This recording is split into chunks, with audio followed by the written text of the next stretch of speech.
Right now, a third of Americans actually believe that a second civil war will happen within the next 5 years.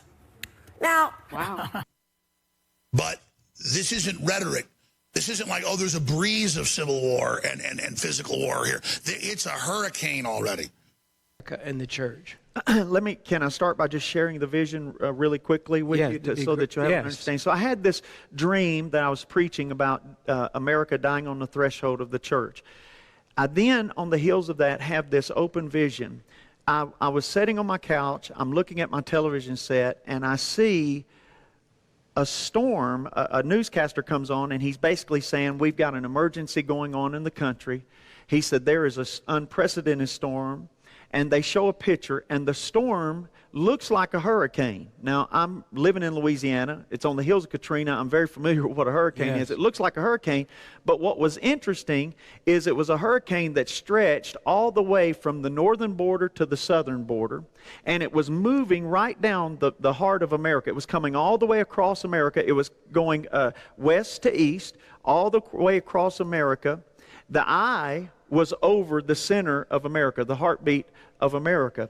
And the reporter said, this is the most unusual storm. He said, because it looks like a hurricane, and most of the time this forms in the ocean will come upon land. He said, but this one has formed on land and is spreading from ocean to ocean. He said, we have a correspondent that's in the storm, in the eye of the storm. And you've seen hurricane reporters. And all of a sudden, the picture changes on the television. And there's a man who's standing there in rain gear, and he's being tossed about by the wind. And he's got a microphone.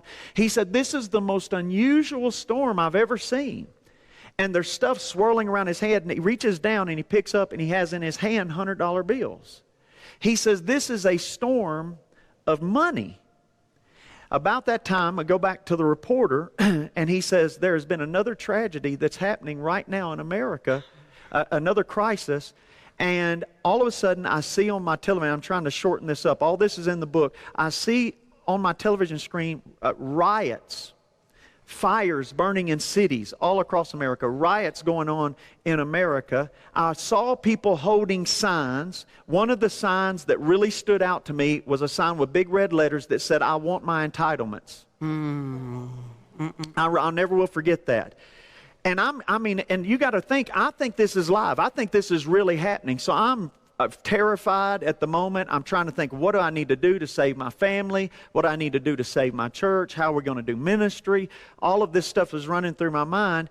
And I see people, I see a earthquake happen on the New Madrid fault line. And it runs down the center of America, and it divides America from the north to the south. Somebody asked me, said, do you believe it was a literal physical earthquake? I said, no, I don't know that. But I said, I tell you what I felt. I felt like it was going to be a major division, like north versus south racial divide. Now, my daughter-in-law is African-American, so my son is married to an African-American girl. That's a very serious deal to me. My grandson is mixed, so that's a big deal to me. And I said, whatever is going to happen with the races that's going to divide the nation is going to happen close to the New Madrid fault line. Wow. And I said, but it won't stop there. It's going to spread all across the nation. About that time, I heard a voice behind me in my ear that said, they divided my land. Now I will divide theirs. And I knew it was the voice of God. And like Ezekiel, the prophet was picked up and snatched up. All of a sudden, I was snatched up. Of course, it wasn't by the hair of my head. But I was snatched up somehow. It must have been by the nape of my neck. I was snatched up, and immediately I was set down in this beautiful building in the Middle East. And I was like a fly on the wall sitting in this room, and world leaders had gathered together, and sitting at the head of the table was Putin, the Russian leader. And these leaders were gathered together, and they were discussing the fall of America. Wow.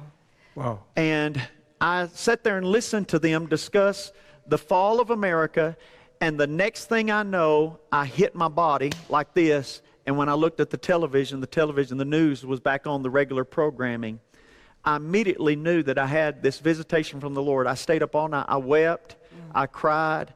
And then the Lord spoke to me and said, I'm going to give you an opportunity, and you're supposed to warn the nation. And I begged God. I said, God, please please, I'm known as a preacher of hope. Please don't send me out to preach this message of the judgment of God upon America. Please don't do this. And the next morning, I got a phone call, and it was Jesse Duplantis. And he said, Shane, he said, you're not going to believe this, but I had a different guest scheduled. But he said, I'm going to be doing a show on a national network. And he said, God told me to have you. He's shown you something about America, and you're supposed to come to tell the nation. Praise God. I said, oh, God, please. Yeah. Oh, man. And that's how all of this started. Wow. And so I believe all of the racial divide that we've seen. Yes. I believe the political divide that we've seen. Literally all of it happening along the New Madrid fault line. Yeah. I know right now the economy is good. Yeah. But the economy's in trouble. And I'm going to go on record as saying that. So in 2013-14, when I shared this for the first time, everybody and their brother started calling me a false prophet and demonizing me. But everything that I said was going to happen in this book has started occurring, and it's beginning to unfold day by day.